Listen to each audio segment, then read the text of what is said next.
Olá pessoal, tudo bem?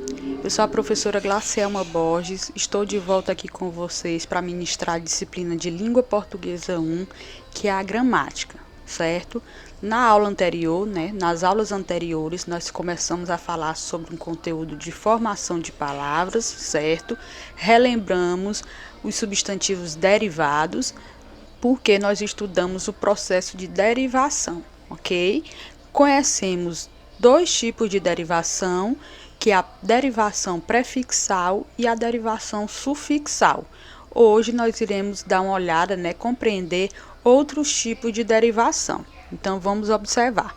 Bem, além da derivação prefixal e da derivação sufixal, como eu falei na aula anterior para vocês rapidamente, nós temos uma derivação que junta, que é a junção das duas anteriores, que é ao mesmo tempo derivação prefixal e também sufixal.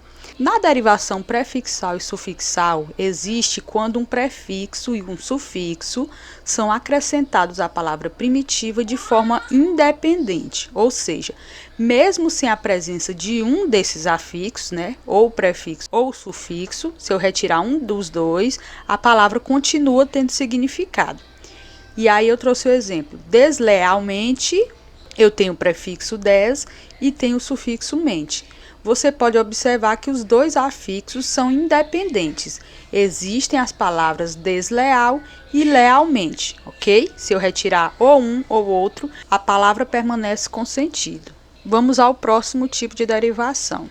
Temos também a derivação parassintética, que é um pouco diferente da derivação prefixal e sufixal. Na derivação parassintética, ocorre quando um prefixo e um sufixo são acrescentados à palavra primitiva de forma dependente, certo? Então, é o contrário da anterior.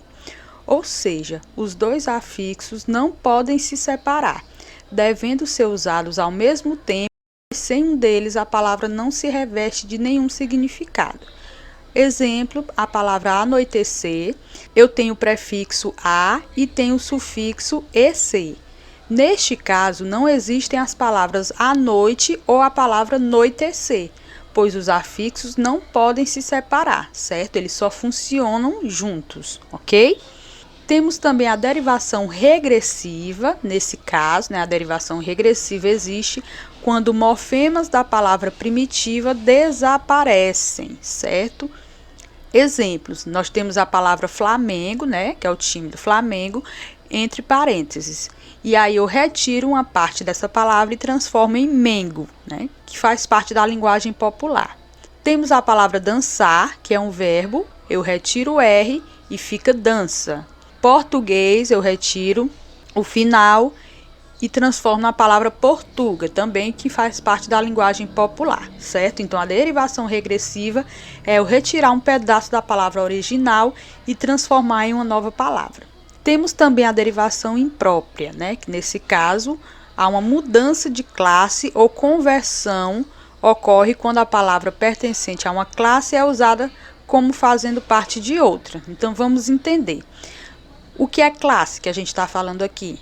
São as classes gramaticais, substantivo, adjetivo, verbo, advérbio, pronome, São várias classes gramaticais. No exemplo, nós temos a palavra coelho, que é um substantivo comum, que serve para nomear esse animal. E aí nós vamos utilizar a palavra coelho em um nome próprio. Exemplo, Daniel Coelho da Silva, Faz parte do sobrenome de Daniel, ok? Então, eu mudei a classe gramatical. Na verdade, eu não mudei propriamente a classe gramatical, Eu só mudei o tipo de substantivo, porque nesse caso, eu transformei de substantivo comum para substantivo próprio, certo? Então, essa é a derivação imprópria, Quando eu mudo a classe própria, a classe gramatical própria daquela palavra e transformo a palavra em outra classe gramatical, certo? Então, com esse tipo de derivação, nós finalizamos a aula de hoje. Até a próxima!